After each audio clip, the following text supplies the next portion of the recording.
కూర్చున్నాం. ఈరోజు దిద్దుబాటు ప్రార్థనలు మొదటి రోజు.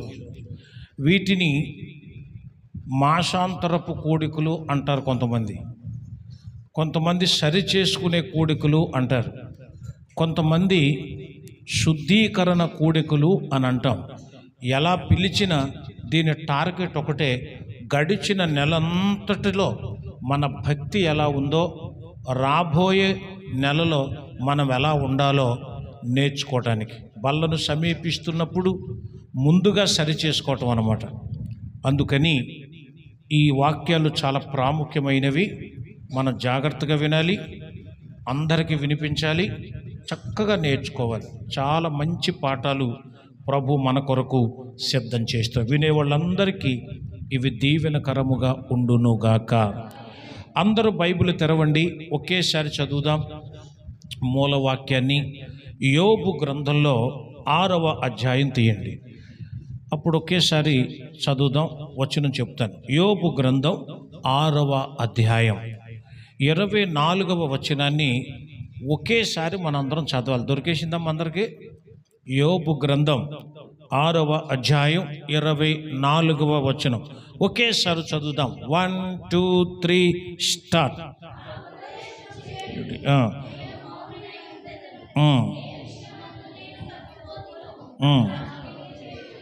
ఇప్పుడు నేను చదువుతున్నాను, చూడండి. నాకు ఉపదేశము చేయుడి, నేను మౌనినై ఉండెదను. ఏ విషయమందు నేను తప్పిపోతినో అది నాకు తెలియజేయుడి. దేవుడి పరిశుద్ధ వాక్కును మనందరి వినికిడిలో దీవించి ఆశీర్వదించునుగాక. ఈ మాట పలికింది యోబు అనే మహాభక్తుడు. యోబును గురించి ఎన్నోసార్లు ఎంతోమంది దైవజనులు చెప్పడం, చాలా అల్లరి చేస్తే తీసుకెళ్ళిపోండి అమ్మ ఇంటికి, వీళ్ళిద్దరిని తీసుకెళ్ళిపోండి. వాక్యం చెప్పేటప్పుడు మాత్రం మాట్లాడినవ్వకండి, మాట్లాడితే మాత్రం తీసుకెళ్ళిపోండి, పర్లేదు. నా బండాన్ని వేసుకెళ్ళిపోండి, ఇంటి దగ్గర పాటేసేయండి వాక్యం అయిపోయే వరకు. ఒక యోబు అనేటువంటి మహాభక్తుడు. ఆయన్ని మహాభక్తుడు అని ఎందుకు అని అంటారంటే, ఆయన ఆ భక్తిలో ఎక్కడ లోపం అనేది మనం చూడలేం. ఇదే అధ్యాయంలో ఆ దేవుడు నన్ను నలిపేనివ్వండి, నన్ను 6వ వచనంలో అనుకుంటాను, నన్ను నలిపేనివ్వండి, నన్ను ఎలాగైనా చేయనివ్వండి, ఏదైనా చేయనివ్వండి, నేను మాత్రం ఆయన్ని విడిచిపెట్టను, ఆ భక్తిలోనే ఉంటాను అని అన్నాడు. చుట్టుపక్కల స్నేహితులు అందరూ వచ్చి, ఒరేయ్ నువ్వేదో పాపం చేసి ఉంటావు, నువ్వేదో దోషం చేసి ఉంటావు, ఒప్పుకోరా, అదిరా ఇదిరా అని చాలామంది అన్నారు. ఆఖరికి భార్య కూడా, ఎవరికి లేని కర్మ నీకేంటి, ఇంత దౌర్భాగ్యం వచ్చిందేంటి నీకు, ఇన్ని రోగాలు వచ్చాయేంటి, ఇదేం తెగులు, ఇదేం శాపం, అదేం దేవుడు అన్నట్టు ఒక్కసారి దేవుని దూషించి నువ్వు చచ్చిపో అన్నా కూడా అతడు దేవుణ్ణి దూషించలేదు, తన మీద నిందిస్తున్న భార్యను కూడా ఆయన దూషించలేదు. ఆయన గురించి రాయబడిన ఒక మంచి మాట, యోబు తన నోట ఏ పాపము చెయ్యలేదు అనే మాట. దేవునికి స్తోత్రం.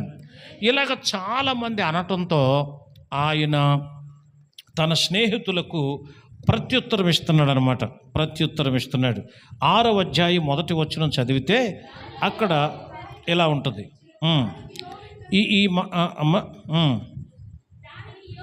దానికి యోబు ఇట్లని ప్రత్యుత్తరము ఇచ్చెను అనేటువంటి మాట రాయబడింది.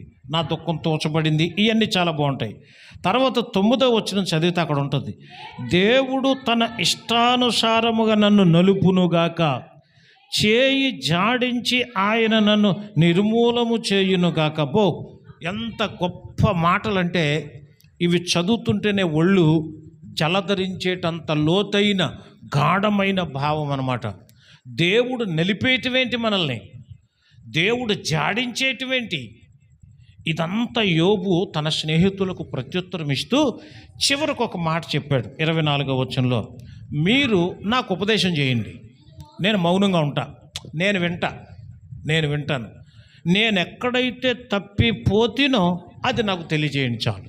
మీరు రకరకాల మాటలు అనొద్దు, 100 మాటలు చెప్పొద్దు నాకు, నేను ఎక్కడ తప్పిపోయినా చెప్పండి చాలు అనే మాట యోబు అన్నాడు.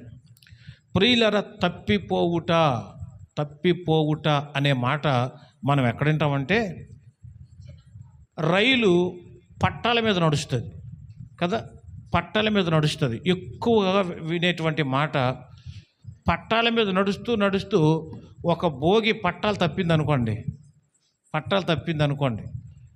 ప్రమాదాలు జరుగుతాయి. ఆ తర్వాత ఎదురు బదురు వచ్చే గుద్దేసుకోవటం, కొంతమంది పడిపోవటం, చనిపోవటం ఇలాగ అవుద్ది. ఏ ఒక్క పెట్టె తప్పుకున్నా సరే, ఒక్క చక్రం పట్ట తప్పినా కూడా క్రమముగా వెళ్ళేటువంటి రైలు ఒక్క పట్ట తప్పింది అంటే మొత్తం అంతా తప్పిపోద్దంతే. పోలే ఓ పెట్టి తప్పిపోతే మిగతా పెద్దరాని పోనే ఉండరా అంటాడు అక్కడ ఆయన మేనేజర్. నో వెంటనే అప్రమత్తం అయిపోయి అంత ఆపేసి, అలాగ తప్పిపోవటం అంటే అది.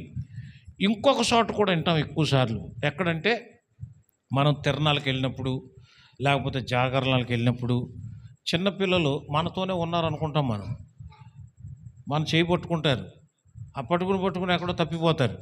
అరే తప్పిపోయారు అనౌన్స్మెంట్లు.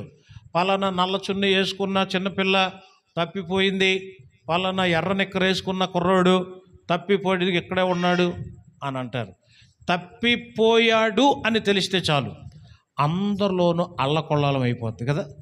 ట్రైన్ తప్పిపోతే ప్రమాదాలు జరుగుతాయి, మన పిల్లలు తప్పిపోతే ఎంతో కలవరానికి మనం గురి అవుతాం. మరి భక్తిలో, దేవుని సన్నిధిలో మనం తప్పిపోతే ఏం జరుగుద్ది? అసలు తప్పిపోవటానికి కారణాలేంటి? భక్తుడు, కీర్తనకారుడు 119వ కీర్తన 176వ వచనంలో పశ్చాత్తాపంతో ఇలా ప్రార్థన చేశాడు. తప్పిపోయిన గొర్రె వలె నేను త్రోవ విడిచి తిరిగి తిని, నీ సేవకుని వెతికి పట్టుకో, ఎందుకనగా నేను నీ ఆజ్ఞలను మరుచువాడను కాను. దేవునికి స్తోత్రం. భక్తుడు చెప్తున్నాడు, ఒక గొర్రె మందలో నుండి తప్పిపోయి, అంటే త్రోవ తప్పిపోవటం, తప్పించుకొని పోవటం కాదు, త్రోవ తప్పిపోవటం. వస్తూ ఏదో మేత దొరికిందని గవ్వాల మేత వేస్తూ ఉన్నది, ఈ లోపల మందంతా వెళ్ళిపోయింది, ఎక్కడికి వెళ్ళిపోయిందో కనపలేదు, దారి తప్పిపోయింది. అలా దారి తప్పిపోయిన నన్ను నువ్వు వెతికి పట్టుకోవాలి నాయనా. నువ్వు నా కాపరివి కనుక, నేను నీ గొర్రెను కనుక నువ్వు వెతికి పట్టుకోవాలి. ఎందుకంటే నీ ఆజ్ఞలను నేను మరుచువాడను కాను. ఈరోజు దేవుని యొక్క వాక్యం, బైబిల్ గ్రంథం మనందరిని సరిచేసేటువంటి ఒక దిక్చూచి, లేకపోతే ఒక పెద్ద బాల శిక్ష. దేవునికి స్తోత్రం కలుగునుగాక. హల్లెలూయా. ఎందుకు మనం తప్పిపోతాం చెప్పాలి. క్రమంగా వెళ్ళే కుర్రోడు, క్రమంగా బడికెళ్ళే కుర్రోడు మధ్యలో మానేస్తున్నాడంటే, అంటే క్రమాన్ని ఏమవుతున్నట్టు వాడు తప్పిపోతున్నాడు. ఎందుకు తప్పిపోతున్నాడో వాళ్ళ అమ్మ ఆలోచిస్తుంది, ఎందుకు తప్పిపోతున్నాడో వాళ్ళ నాన్న ఆలోచిస్తాడు. బాగా చదివేవాడు ఈ మధ్యన డల్ అవుతున్నాడేంటి, అది బాగా వచ్చే మార్కులు ఈ మధ్య తగ్గుతున్నాయేంటి అంటే ఎక్కడో తేడా వచ్చింది. ఆ తేడా తెలియాలి. అలాగున విశ్వాసులమైన మనం, దేవుణ్ణి నమ్ముకున్న మనం ఎందుకు తప్పిపోతాం? అసలు తప్పిపోవడానికి కారణములేంటి అని నేను కొంచెం వెతికాను. ఈ వారం అంతా కూడా నేను దీని గురించి ధ్యానం చేస్తూ ఉండగా దేవుడు ఒక 3 విషయాలు ఈ రాత్రి ప్రభు మనకు నేర్పించబోతున్నాడు. దేవునికి స్తోత్రం కలుగునుగాక. నెంబర్ 1, జాగ్రత్తగా వినాలి. నెంబర్ 1, తప్పిపోవుటకు మొట్టమొదటి కారణం ఏంటో వచనం చదివి మీరు చెప్పాలి నాకు. 58వ కీర్తన 3వ వచనం. 58వ కీర్తన 3వ వచనం. తల్లి కడుపున పుట్టినది మొదలుకొని భక్తిహీనులు విపరీత బుద్ధి కలిగియుందురు, పుట్టిన తోడనే అబద్ధములాడుచు తప్పిపోవుదురు. ఇప్పుడు చెప్పండి, ఒక వ్యక్తి ఎందుకు తప్పిపోతాడు? అది ఒక వ్యక్తి తప్పిపోవడానికి ద ఫస్ట్ రీజన్ ఏంటంటే, భక్తిహీనులు భక్తిహీనులు ఎందుకు తప్పిపోతారంటే, నెంబర్ 1, అబద్ధములు ఆడటం ద్వారా చిటుక్కుమని అబద్ధం ఆడేస్తారే మనవాళ్ళు, భలే అబద్ధం ఆడేస్తారు. అసలు అబద్ధానికి జనకుడు ఎవడో అనుకుంటాం, కానీ మన చుట్టూనే ఉంటారు కొంతమంది. మాట్లాడితే అబద్ధం ఆడేవాళ్ళు అబద్ధ జనకుని యొక్క పిల్లలు అని చెప్పాలి వాళ్ళని. అబద్ధం ఆడేయటం. నిజం చెప్తే ఏం పోద్ది? కేవలం అబద్ధమాడి ఆదాము అవ్వలు దేవుని యొక్క కోపానికి గురైపోయారు. ఎంతో సుందరమైన, ఎంతో మనోహరమైన ఏదైనా వనంలో నుంచి బయటకు వెళ్ళగొట్టడానికి కారణం ఏంటో చెప్పాలి. కారణం ఏంటి అంటే, వాళ్ళు అబద్ధం ఆడటమే. తప్పు చేసేసాం ప్రభువా, ఇలాగ అయిపోయింది, ఇంకెప్పుడు ఇలా చేయమని ఒకవేళ పశ్చాత్తాప పడుంటే ఏం జరిగిందో తెలియదు. కేవలం అబద్ధమాడి, దేవుని దృష్టిలో అబద్ధం ఆడేసి వాళ్ళు చేయటం, అదే పెద్ద పాపం అని దేవుని యొక్క గ్రంథంలో మనం చూస్తున్నాం. ఆ తర్వాత అననీయ సప్ఫీరాలు కూడా దైవజనునితో ఏమాడారు? దైవజనుడైన పేతురు గారితో అబద్ధం ఆడారు. పొలాన్ని అమ్ముకుని ఇంతకే అమ్మేమన్నారు.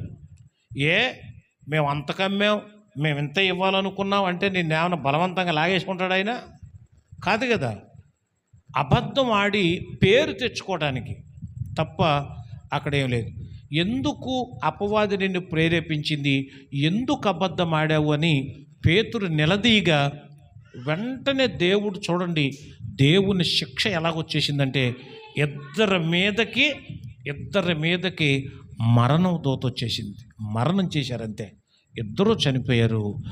అబద్ధం ఆడటం ఎంత పెద్ద నేరమో ఒక వ్యక్తి తప్పిపోవడానికి ఇదే కారణం. మీరు చెప్తాను, ఏమనుకోకూడదు, దిద్దుబాటు ప్రార్థన కాబట్టి ఏమనుకోకూడదు. బయట ఎక్కడో కోటాలు జరుగుతున్నాయి. మనకు ఒక స్తుతికుడుకు జరుగుతుంది.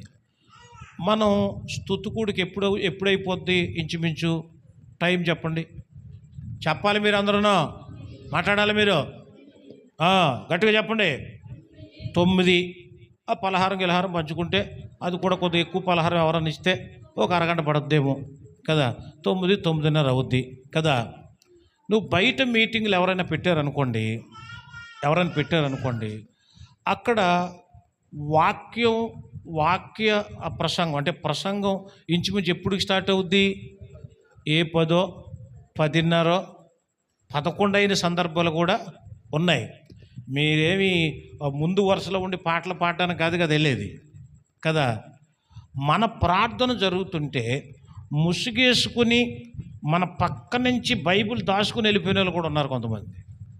అంటే చాలాసార్లు ఎక్కడికి వెళ్ళావంటే, నేను ఎక్కడికి వెళ్ళా. అబద్ధం ఎంత సింపుల్గా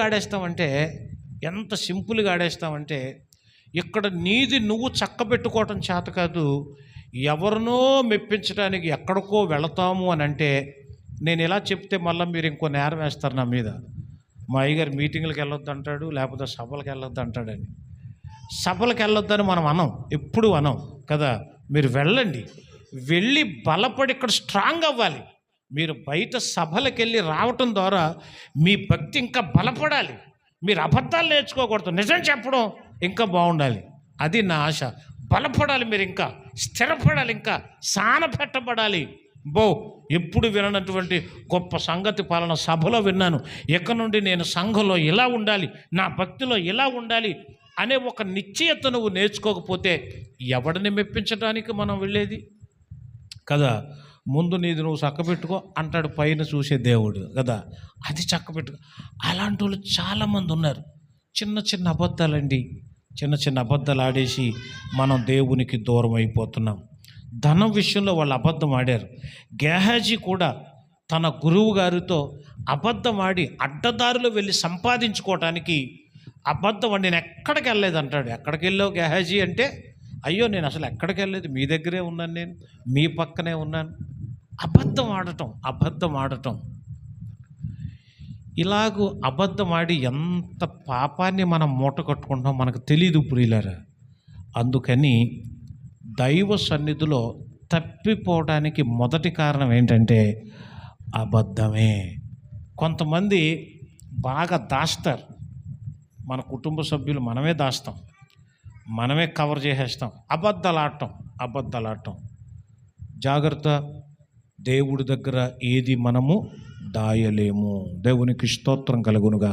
ఒకవేళ నువ్వు దాచిన ఆయనకు మరుగైనది ఏది ఉండదు. దేవుడు ఎలాగూ రాబట్టుకోవాలో తనకు తెలుసు. కాబట్టి ఆయనను మనం మోసం చేయకూడదు. సమయం అయిపోతుంది, నేను ముందుకెళ్తున్నాను. అబద్ధికులకు అసలు పరలోకంలో చోటే లేదు అని ప్రకటన గ్రంథంలో చాలా స్పష్టంగా రాయబడింది. ఈ దిద్దుబాటు ప్రార్థనలో నువ్వు అబద్ధం ఆడకూడదు. ఇది నెంబర్ 1 పాఠం అన్నమాట. గత నెలలో ఏదో కష్టం చేసో మొత్తానికి రూపాయి డబ్బులు సంపాదించుకున్నావు. ఆ సంపాదించుకున్న దానిలో దేవునికి తీయవలసిన, దేవునికి ఇవ్వవలసిన దశమ భాగం ఉందే, దేవుని యొక్క భాగం ఉందే, అందులో కూడా నువ్వు అబద్ధం ఆడతావు. ఎందుకు దేవుడు సిస్టం పెట్టాడంటే, ఎందుకోసం దేవుడు ఆ సిస్టం పెట్టాడంటే, ప్రభువా ఇదిగో ఈ బిడ్డ 10 రూపాయలే ఈ నెలలో దశమ భాగం ఇచ్చిందంటే తన నెలంతటి సంపాదన ఎంత అన్నమాట? 100 రూపాయలు అని అర్థం. ఒక 1000 రూపాయలు కనుక దశమ భాగం ఇచ్చారు అని అంటే తన నెలంతా సంపాదన ఎంత అన్నమాట? అంటే నీ ఆత్మీయ తండ్రికి అది తెలియాలి, మీ కష్టం ఏంటో తెలియాలి, మీ ఇబ్బంది ఏంటో తెలియాలి. వ్యక్తిగతంగా బలిపీఠం దగ్గరుండి మోకరించి ప్రార్థించేటప్పుడు, ప్రభువా వాళ్ళ ఇంటి దగ్గర ఇలాంటి పరిస్థితి ఉంది ప్రభువా, చాలా ఇబ్బంది పడ్డారు నాయన, ప్రభు ఎలాగైనా సరే వారిని ఒడ్డెక్కించండి ప్రభు, గట్టెక్కించండి ప్రభు అని మనం చేసే ప్రార్థన ఉంటుందే, అది చాలా మనలను దీవిస్తుంది అనమాట. దేవునికి స్తోత్రం కలుగును గాక. అయ్యా ఇదిగో ఈ నెలలో మా దశమ భాగం ఇదిగో. చాలా కొద్ది మంది ఉన్నారు అలాగ పర్ఫెక్ట్గా చేసేవాళ్ళు, చాలా కొద్ది మంది, వేళ్ళ మీద చెప్పవచ్చు అనమాట. మనం ప్రతి ఒక్కరూ అది స్టార్ట్ చేయగలిగిన రోజున కరువును లేకపోతే లేమిని దేవుడు మన ఇంట్లో ఉంచడు. ఇది గ్యారంటీ అయిన మాట అనమాట. దేవునికి స్తోత్రం కలుగును గాక. హల్లెలూయా, హల్లెలూయా. మనం ఎక్కువ ఇక్కడే మళ్ళీ కొంతమంది ఏంటంటే ఇంతే వచ్చిందంటే అబద్ధం ఆడటం. దేవుని సన్నిధికి అబద్ధాలాడేసేటువంటి పరిస్థితి. నేను ఒక చోట విన్నాను, అంటే మన ఊర్లో అలా జరుగుద్దో లేదో నాకు తెలియదు, కానీ ఒక చోట విన్నాను, వాళ్ళు అసలు రేషన్ బియ్యం తినరు, కానీ ఖచ్చితంగా వేయించుకుంటారు రేషన్ బియ్యం. ఎందుకు తెచ్చుకుంటున్నావు రేషన్ బియ్యం, తినరు కదా మీరు అని అడిగారట ఒక ఆయన. అడిగితే మేము తినం, కానీ ఆదివారం గుడికి వెళ్తాం కాబట్టి వెళ్ళినప్పుడల్లా కొన్ని 4 కేజీలు 10 కేజీలు వస్తుంది కదా, వారం అక్కడ తీసుకెళ్ళిపోవడానికి అని చెప్పిందంట ఒక ఆవిడ. అయ్యో, నువ్వేమో మంచి బియ్యం తినాలి, దేవుడు బలిపీఠం దగ్గర ఏం పెట్టాలి? అయ్యో, ఎంత ఏమన్నా దాన్ని చౌకబారి భక్తి అంటారు. చౌకబారి భక్తి. మన భక్తి కొంచెం విలువగా ఉండాలి, మీరందరూ చాలా హైగా ఉండాలనేది నేను ఎప్పుడు కోరుకుంటాను. దేవునికి స్తోత్రం కలుగును గాక. సో మనిషి అంటే మనం తప్పిపోవడానికి మొదటి కారణం ఏంటి చెప్పండి? అబద్ధం ఆడటం. ఈ రోజు నుంచి కొంచెం తగ్గిస్తే మంచిది, ఓకేనా? రోజుకి ఎన్ని ఆడతారు ఇంచుమించు మీరు? అమ్మా రోజుకి ఎన్ని అబద్ధాలు ఆడతారమ్మా? ఒక 100 ఉంటాయా అమ్మా? రేపు నుంచి ఒక 10 తగ్గిద్దాం అంటే ఒకేసారి తగ్గించాలంటే మరి బాధ కదా అది. అంటే సుట్లు కాల్చేవాడికి, సిగరెట్లు కాల్చేవాడికి ఇలా నేర్పిస్తారు. ఎలాగా? ఎన్ని కాలుతున్నావురా రోజుకు నువ్వు? అయ్యా నేను 10 సుట్లు కాలుతున్నాయి. సరే, రేపు నుంచి 8 కాలుసు, ఆ తర్వాత వారం నుంచి 6 కాలుసు, ఆ తర్వాత నుంచి కాల్చు అని వీళ్ళు ఎలాగ అంటారు? నాడు దొంగసాటుకు కాల్చేస్తే ప్రభువు లెక్క రాస్తాడు. అలా కాల్చే వాళ్ళందరినీ అగ్నిగుండంలో పడేస్తాడు. ఇంకా అక్కడ అగ్గి పెట్టి ఎవరిని అడగక్కర్లా, అగ్ని ఆరదు, ఇంకా అక్కడ కాల్చుకోవచ్చు అనమాట కదా. జాగ్రత్త, ఇలాంటి విషయాల్లో మనం చాలా నమ్మకంగా ఉండాలి, జాగ్రత్తగా ఉండాలి. నెంబర్ 2, రెండో విషయం చెప్తాను. మనం తప్పిపోవడానికి రెండవ కారణం ఏంటంటే, సామెతల గ్రంథం 14వ అధ్యాయం 22వ వచనం ఒకసారి చదవాలి. కీడు కల్పించువారు తప్పిపోవుదురు, మేలు కల్పించువారు కృపాసత్యములనొందుదురు. దేవునికి స్తోత్రం. కీడు కల్పించువారు ఏమవుతారట? తప్పిపోతారు. మేలు చెయ్యాలి, ఉపకారం చెయ్యాలి, అంతే తప్ప కీడు చేయకూడదు ఎవరికి. నీకు మేలు చేయటం చేత కాకపోతే, మంచి మాట్లాడటం చేత కాకపోతే ఊరుకోవాలి, అంతే తప్ప కీడు మాత్రం ఎవరికి చేయకూడదు.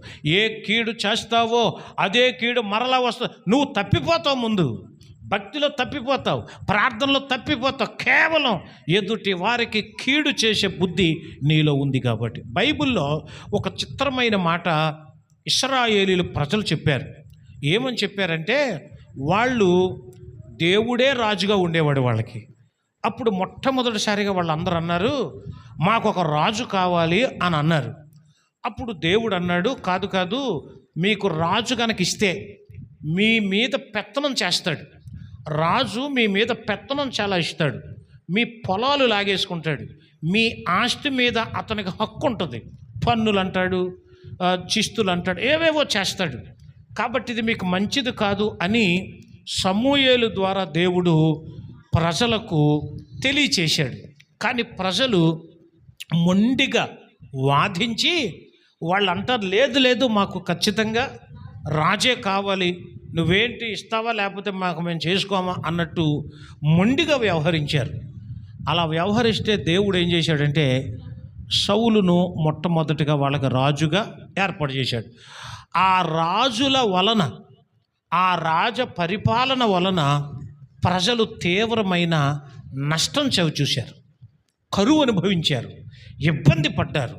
ఆ ఇబ్బందిని వాళ్ళు చాలా చక్కని మాట చెప్పారు. అబ్బో, ఆ మాట చదివినప్పుడు నిజంగా నాకు ఎంత మంచిగా అనిపించిందంటే, చూడండి వాళ్ళు ఎలా గ్రహించారో చూడండి. మొదటి సమూయేలు గ్రంథం 12వ అధ్యాయం 19వ వచనం. The first Samuel chapter 12 verse 19. సమూయేలుతో ఇట్లనిరి, రాజును నియమించుమని మేము అడుగుట చేత మా పాపములన్నిటినీ మించిన కీడు చేసితిమి. కాబట్టి మేము మరణము కాకుండా నీ దాసులమైన మా కొరకు నీ దేవుడైన యెహోవాను ప్రార్థించుము అన్నారు. దేవునికి స్తోత్రం.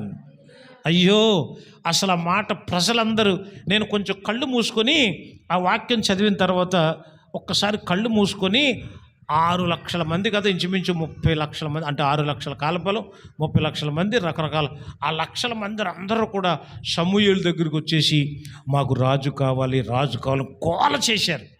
ఇప్పుడు వాళ్ళేమంటున్నారంటే, మాకు రాజును నియమించుమని మేము కీడు చేశాం, ఆ కీడు కూడా ఇంతకు ముందు మేము చేసిన పాపములన్నిటికీ మించిన కీడు అన్నారు దాన్ని. దేవునికి స్తోత్రం.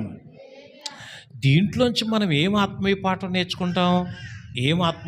నేర్చుకుంటాం, అనంటే మనకంటూ ఓ సంఘం ఉంటుంది, మనకంటూ ఓ బోధ ఉంటుంది, మనకంటూ ఓ విశ్లేషణ ఉంటుంది, మనకంటూ ఓ బైబిల్ స్టడీ ఉంటుంది.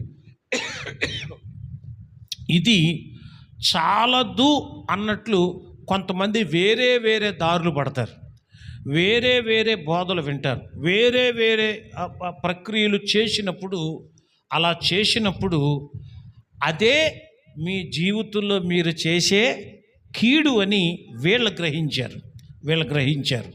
ఇంతకుముందు మేము చేసిన అన్ని పాపములకు మించిన కీడు అన్నారు, దీన్ని కీడు అన్నారు.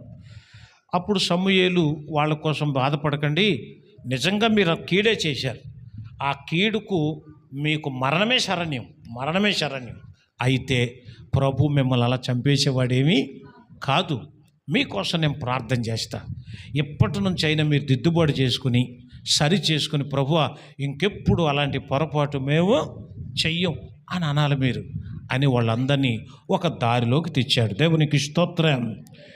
37వ కీర్తన 8వ వచనంలో కోపం, ఆగ్రహం, కీడుకే కారణం అనే మాటలు అక్కడ రాయబడ్డాయి. అంటే కోపం వచ్చింది అనుకోండి ఒకడికి, ఆగ్రహంగా ఉగ్రరూపం దాల్చేసింది అనుకోండి, అది దేనికి కారణమవుతుంది? కీడుకే కారణము. అది అలాగ కోపపడి కీడు చేసిన మొదటి నరహంతకుడు ఎవరు చెప్పండి? కయీను. కయీను దేవుడు మానవుల ద్వారా, అంటే ఆదాము అవ్వల ద్వారా ఉద్భవించినటువంటి ఈ భూమి మీదకు వచ్చిన ప్రథమ పుత్రుడు అనాలి. దేవునికి స్తోత్రం కలుగును గాక. ఆదాము జన్మ చాలా ప్రత్యేకం, దేవుడే చేశాడు కాబట్టి. అవ్వమ్మ కూడా ప్రత్యేకమే, పక్కటెముకలోంచి తీసి చేశాడు కాబట్టి. ఇప్పుడు వీళ్ళిద్దరిని ఉపయోగించి దేవుడిచ్చిన ఒక వరం, ఒక బహుమానం, ఒక మనుష్యుడు ఎవరు అంటే కయీన్, ద ఫస్ట్ మ్యాన్. భూమి మీద తల్లిదండ్రులు కడుపున పుట్టిన మొదటి వ్యక్తి. కోపం వచ్చేసింది ఆయనకి, ఆగ్రహం వచ్చేసింది. ఆ ఆగ్రహంతో తమ్ముడి మీద పడి చంపేశాడు. అంతే. ఎందుకు చంపేశాడు? తమ్ముడేమో భక్తి చేశాడు, ఆ భక్తి ఏమో వీడికి నచ్చల. అది తమ్ముడికి మంచి పేరు వచ్చింది మరి, అంతే కదా. భక్తి చేసేవాళ్ళు చెయ్యని వారికి నచ్చరు. మాట్లాడితే వెళ్ళిపోతున్నారు, మాట్లాడితే ప్రార్థన చేసేస్తున్నారు, మాట్లాడితే ఇలా చేస్తున్నారు అనుకుంటారు. భక్తి లేని వాడు చేసే పని. అలాగున దేవుడికి ఏది ఇవ్వాలో, ఏ క్రమం పాటించాలో హేబేలుకు తెలిసినంతగా కయీనుకు తెలియదంటారా? అసలు హేబేలు కంటే ఎక్కువ కయీనుకే తెలుసు. కానీ కయీను ఎగ్గొట్టాడు, తప్పిపోయాడు. కారణం ఒకటే, కోపము. ఏంటి చెప్పండి? కోపం. సో ఈ కోపానికి కొంచెం మనం చాలా దూరంగా ఉండాలి. ఈ మధ్యన పిల్లల్లో కూడా కోపం వచ్చేస్తుంది. చాలా కోపంగా చూసేస్తున్నారు పిల్లలు కూడా ఒక్కొక్కసారి. అమ్మో ఈ ఒక్కసారి క్షమించమ్మ, ఈ ఒక్కసారికి ఆగమ్మ అంటాను నేను ఆ పిల్లల్ని కూడా. ఆ నేచర్ తగ్గాలి. నిద్రపోయిన వాళ్ళందరూ దేవునికి స్తోత్రం చెప్పండి. అమ్మ ఎవరు నిద్రపోవట్లేదా? కొంతమంది తలకిలా పైకెట్టి ఎలా చూస్తున్నారంటే, అంటే పరలోక దర్శనం చూస్తారనుకుంటే. ఇప్పుడు ఇళ్ళ దగ్గర దర్శనాలు రావు, ఎక్కడ రావు, ఇక్కడ మాత్రం దర్శనాలు వస్తాయి కొంతమంది కదా. ఓకే, ఒక విషయం చెప్పేసి నేను ముగించేస్తాను. అమ్మ 9 అయింది, కరెక్ట్గా నేను ముగించేస్తాను. ఒకే ఒక్క మాట చదవండి, ప్రార్థన చేస్తాను. ఎందుకంటే 3 విషయాలు చెప్పుకుంటే మనకు కొంచెం సాటిస్ఫాక్షన్గా ఉంటుంది అనమాట. అది మనిషి తప్పిపోవడానికి దిద్దుబాటు ప్రార్థనలు మనం నేర్చుకుంటున్నాం. మనిషి తప్పిపోవడానికి మొదటి కారణం ఏంటి? అబద్ధములాటం. ఇక నుంచి మనం ఏం ఆడకూడదు? అబద్ధాలు ఆడకూడదు. నెంబర్ 2, కీడు కల్పించుట. ఎవ్వరికి మనం కీడు, ఎవడన్నా మన కీడు చేస్తే ఆడి తల మీద ఆడే పోసుకుంటాడు, నిప్పులు కుంపటాడు. మనం ఎవరికి కీడు మాత్రం చేయొద్దు, ఎవరిని దూషించొద్దు. ఓకేనా? నెంబర్ 3, సామెతల గ్రంథం 19వ అధ్యాయం 2వ వచనం. ఇది చదివి మీరందరూ నిలబడాలి. ఒకడు తెలివి లేకుండుట మంచిది కాదు, తొందరపడి నడుచువాడు దారి తప్పిపోవును. ఒకని మూర్ఖత వాని ప్రవర్తనను తారుమారు చేయును. ఇక్కడ తప్పిపోవును అనే దానికి ముందు ఏమని రాయబడిందంటే తొందరపాటు. ఏం పాటు? తొందరపాటుకు ఉదాహరణ ఏమన్నా చెప్పండి. అలా తొందరపడి తనకు తాను మరణాన్ని కొని తెచ్చుకున్న ఒక వ్యక్తి ఉన్నాడు బైబిల్లో. మెదడుకి మేత చెప్పండి. తొందరపడి తన మీదకి మరణాన్ని తెచ్చుకున్న ఒక వ్యక్తి ఉన్నాడు. ఉన్నాడు ఒక ఆయన. అతనికి చాలా తొందర చేసేసింది ఆవిడ. అలాగా అది తొందర చేసింది. ఆమె తొందర చేయటం ద్వారా ఇంటిచ్చేస్తున్నాను మెల్లగా. ఆమె తొందర చేయటం ద్వారా ఆదాము తొందర చేసింది అలా ఆవిడ. మరి ఆదాము చచ్చిపోవాలి కదా, చావలేదుగా చెప్పాలి. ఎవరు? ఆమె విసిగించడం చేత, తొందర పెట్టేయటం చేత. ఇంకొక హింట్ ఇస్తాను మీకు, మీరు చెప్పేయాలి. ఏమ్మా, ఒక ఆయనకి అత్తోరింటికి వెళ్ళాడు.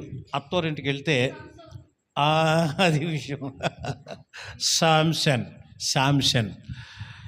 శాంసన్ ఒక ఆవిడి వెంట పడ్డాడు. అక్కడికి వెళ్ళాడు. వాళ్ళందరూ, ఆయన చాలా బలాఢ్యుడు కదా, చాలా ఎత్తుగా ఉండేవాడు, చాలా దిట్టంగా ఉండేవాడు. ఆయన కండలు గెండలు, ఆయన చూస్తేనే అసలు పురుషుడు అంటే ఇలాగ ఉండాలి అన్నంత ఉండేవాడు ఆయన, సమానంగా చాలా బలశాలిగా ఉండేవాడు. ఆయన్ని అమ్మలక్కలందరూ వచ్చి పొడుపు కథలు అడిగేవారు, ఈ కథ ఇప్పు అని. ఈయన కూడా వాళ్ళ పొడుపు కథలు వేసేవాడు. పొడుపు కథ వేస్తే ఎవ్వడు విప్పలేకపోయేవాడు. అప్పుడు అమ్మలక్కలందరూ వచ్చి ఆయన ఎవరినైతే ప్రేమించాడో ఆమె దగ్గర చెప్పేవారు. వాళ్ళు, మీ ఆయన ఏంటి ఇలాగ అన్నాడు, అది పొడుపు కథ విప్పవా అంటే తెలియక ఈమె ఏం చేసేదంటే ఆయన దగ్గరికి వెళ్ళి, ఆ మాట కూడా బైబిల్లో చూపిస్తాను నేను. న్యాయాధిపతుల గ్రంథం 14వ అధ్యాయం 17వ వచనంలో, తొందర పెట్టినందున సంసోను ఆ పొడుపు కథ విప్పెను. తొందర పెట్టినందున ఆమె వెళ్ళేమో అందరికీ చెప్పేసేది అనమాట ఆవిడ. తర్వాత ఆయన మరణాన్ని ఎలా కొని తెచ్చుకున్నాడో ఒకే ఒక మాట చదవండి. ఆ తర్వాత నేను నిలబడమన్నాను కదా, నిలబడితే మనం ప్రార్థన చేసుకుందాం. న్యాయాధిపతుల గ్రంథం 16వ అధ్యాయం 16వ వచనం. అమ్మ, ఆమె అనుదినమును ఏం చేత, మాటల చేత అతన్ని బాధించి తొందర పెట్టుచున్నందున అతడు ప్రాణము విసిగి చావగోరెను. అది ఎవరు ఆవిడ ఏంటి అదంతా చరిత్ర ఇప్పుడు మనకు అక్కర్లా, మన పాఠం అది కాదు. ఒక ఆవిడ ఆయన తొందర చేసి ఏం చేసిందంట, విసిగించేసిందంట. అలా విసుగుపోయి ఆయన రహస్యం ఏంటో చెప్పేశాడు. చావగోరేను అన్నాడు. అసలు ఈ విసుగుదల భరించే కంటే అసలు చచ్చిపోవటం మేలు అనుకున్నాడేమో ఆయన. అలాగున తొందరపాటు వలన చనిపోయిన వ్యక్తి, తన శాపాన్ని తన నెత్తి మీదకు తెచ్చుకున్న వ్యక్తి సంసోను. కాబట్టి ఏ చెడు వార్త విన్నా, ఏ గలిబిలి వార్త విన్నా మనం తొందరపడి ఎవరిని అపార్థం చేసుకోకూడదు. దేవునికి స్తోత్రం. మార్త కూడా తొందరపడుతుంటే ప్రభు ఏమన్నాడు, మార్త నువ్వు అనేకమైన పనులను గూర్చి తొందరపడుచున్నావు అన్నాడు. తొందరపడుతున్నావు, పని కోసం, ఉద్యోగం కోసం, వ్యాపారం కోసం, వ్యవసాయం కోసం ఓరక తొందరపడిపోతున్నావు. అవసరమైనది ఒక్కడే, వాక్యం నేర్చుకో, ముందు నా మాట విను అన్నాడు ఆయన. దేవునికి స్తోత్రం. ఈ రోజున మనుషులు ధనం కోసం ఎలా తొందరపడుతున్నారో 39వ కీర్తన 6వ వచనంలో రాయబడింది. 42వ కీర్తన 11వ వచనంలో, నా ప్రాణమా నీ వేళ కృంగి ఉన్నావు, నాలో నీ వేళ తొందరపడుచున్నావు. 43వ కీర్తన 5వ వచనంలో కూడా ఉంది, నా ప్రాణమా. అంటే నేను కూడా తొందరగా చెప్పేస్తున్నానా, ఎందుకంటే మరలా మీరు కంగారు పడతారని. అది ఎలా తొందరపడుచున్నావు. తొందరపాటుతనం చాలా ప్రమాదాలకు దారితీస్తుంది. మన భక్తిలో పడిపోవడానికి కారణం కూడా అదే. కాబట్టి రాత్రి 3 విషయాలు నేర్చుకున్నాం, తప్పిపోవుటకు కారణములు. ఇప్పుడు అందరూ లేచి నిలబడి ఆ 3 విషయాలు వరుసగా చెప్పండి, నేను ప్రార్థన చేస్తాను. అమ్మా, 3 విషయాలు త్వరగా చెప్పాలి. తప్పిపోవుటకు 3 కారణాలు చెప్పాను నేను. 1, రోజశ్రీ చెప్పాలి నాకు, రోజశ్రీ చెప్పాలి. లేచి నిలబడదాం. అమ్మా, తప్పిపోవుటకు 3 కారణములు. 1 చెప్పండి అందరూ, ఏంటిది? ప్రభువా ఈ అబద్ధం నాకు దూరం చేయండి అనండి ఒక 3 సార్లు. నువ్వు అనవే అంటే నీకు దూరం చేయక్కర్లేదా? ప్రభు రేపటి నుంచి నేను ఇక అబద్ధాలు అంటే ఈరోజు ఆడేస్తావా అంటే ఇప్పటి నుండి ప్రభు నేను అబద్ధములు ఆడను అని అనాలి. సండే స్కూల్కి ఎందుకు రాలేదు అంటే ముందు పిల్లలు ఒక అబద్ధం ఆడతారు. ఆ పిల్లలు అబద్ధం ఆడుతుంటే ఏంటమ్మా ఇది ఎలాగంటాడు ఏంటమ్మంటే వాళ్ళ అమ్మ ఇంకో 2 పెద్ద అబద్ధాలు ఆడుతుంది. ఇక మొత్తానికి అబద్ధాల ఫ్యామిలీ అనమాట అది. అలా క్రమంగా ఎవరికి దూరం అవుతున్నాం మనం? దేవుడికి దూరం అవుతాం. అది దేవుడికి దూరం అవుతాం. నెంబర్ 2, రెండవది ఏంటిది? కీడు కల్పించడం వల్ల. ఎవ్వరికి మనం కీడు తలపెట్టకూడదు. ఒకవేళ మన పక్కవాడు మనకంటే పెద్దోడు అవుతున్నాడు అనుకోండి, గొప్పోడు అవుతున్నాడు అనుకోండి, ఆ గొప్పోడిని బట్టి మనం ప్రభువుని స్తుతించడమే తప్ప మనం అసూయ అలా చేసామంటే మనం తప్పిపోతాం అంతే. ధనవంతుడి యొక్క ఇల్లును చూసి లాజరు దేవుణ్ణి స్తుతించేవాడట. తనకి ఇల్లు లేదు, ధనవంతుని ఇల్లన్నా ఉంది ప్రభువా. ఆ ఇంటికి ఒక గోడ ఉంది, ఆ గోడ నీడలో అతడు కాసేపు పడుకునేవాడట. ఆ నీడైనా దొరుకుద్దని. అందుకని అందరి కోసం మనం అసూయ పడకూడదు, కానీ ప్రార్థన చేయాలి. నెంబర్ 3, మూడవ కారణం తొందరపాటు. కొంతమందిలో ఆ బలహీనత ఉంది. తొందరపడి నోరు జారేయటం, తొందరపడి గబాలు ఇలాగనేయటం, ఇలాగనేయటం, ఇలాంటివన్నీ మనకు దేవుడికి దూరం చేస్తాయి. కాబట్టి ఈ దిద్దుబాటు ప్రార్థనలో ఉన్న మనం, బల్లనకు సమీపించబోతున్న మనం వీటిని జాగ్రత్తగా నేర్చుకుంటూ, ప్రభు ఈ అబద్ధములను దూరం చేయునుగాక, కీడును దూరం చేయునుగాక, తొందరపాటును దూరం చేయునుగాక. తలలు వంచండి, కళ్ళు మూసుకునండి, ప్రార్థన చేద్దాం. ఈ రాత్రి ఈ దిద్దుబాటు మొదటి రోజు ప్రార్థనలో ఒక అద్భుతమైన సత్యాన్ని మనం నేర్చుకున్నాం. యోబు అంటున్నాడు, ఇదిగో నేను ఎక్కడ తప్పిపోయినా చెప్పండి. ఈ మాట ఇక్కడున్న మనందరం అనాలి. ఎక్కడ తప్పిపోయావో ఆ తప్పిపోయినది గుర్తించి రోజు అబద్ధాలు ఆడి తప్పిపోతున్నావేమో, కీడు చేసి తప్పిపోతున్నావేమో, తొందరపడి తప్పిపోతున్నావేమో. జాగ్రత్త నా ప్రియ సహోదరి, నా ప్రియ సహోదరుడా. బల్లను సమీపించబోతున్నా నీవు అబద్ధమాడి తప్పిపోకూడదు, కీడు కల్పించుకొని తప్పిపోకూడదు. తొందరపడి నీ భక్తిలో నువ్వు తప్పిపోకు, ప్రార్థనలో నుండి తప్పిపోకు, నీ పవిత్రతలో నుంచి తప్పిపోకు, నీ పరిస్థితుల నుంచి నువ్వు తప్పిపోకు, పరిశుద్ధతను కోల్పోకు, నీ సంఘం నుండి నువ్వు తప్పిపోకు, నీ నీతి నిజాయితీల నుండి నువ్వు తప్పిపోకు. అప్పుడు దేవుడు అందరికంటే నిన్ను హెచ్చిస్తాడు. ప్రార్థన చేస్తాను. ప్రేమ కలిగిన మా తండ్రి, మీకు వందనాలు, స్తోత్రాలు చెల్లిస్తున్నాం. ఇంతవరకు మీ ప్రత్యేకమైన కృపను మాకు తోడుగా ఉంచి నడిపించినందుల కొరకే స్తోత్రం ప్రభువా.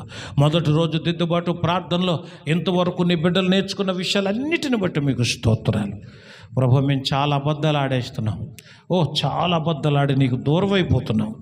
వాటిని దూరం చేయని ప్రభు. ఈ రాత్రి మీకు మరింత సమీపంగా ఉండడానికి సహాయం చేయండి. ఈ మొదటి రోజు దిద్దుబాటు ప్రార్థనకు వచ్చిన ప్రతి ఒక్కరిని యేసు నామములో మీరు దీవించండి. ఈ 3 రోజుల క్రమాన్ని ఎలా పాటిస్తారో అలాగే వారికి రావలసిన ఆశీర్వాదాలు కూడా మీరు అలాగే ఇవ్వండి.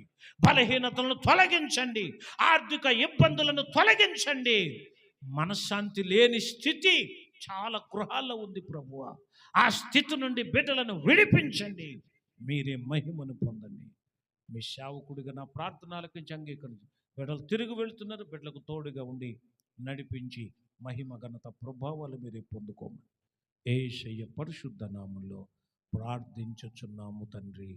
ఆమేన్, ఆమేన్. మన తండ్రి అయిన దేవుని ప్రేమ, కుమారుడైన క్రీస్తు కృప, పరిశుద్ధాత్మ యొక్క అన్యోన్య సహవాసము, సమాధానమును ఎక్కడ కూడిన మనకు లోకములున్న పరిశుద్ధులందరికీ ఆయన వచ్చు పర్యంతము తోడయిండునుగాక. ఆమేన్. యేసు రక్తమేంచాయి, ప్రవేశ రక్తమేంచాయి, ప్రవేశ నామమునకు సంపూర్ణ విజయం కలుగునుగాక. ఆమేన్, ఆమేన్.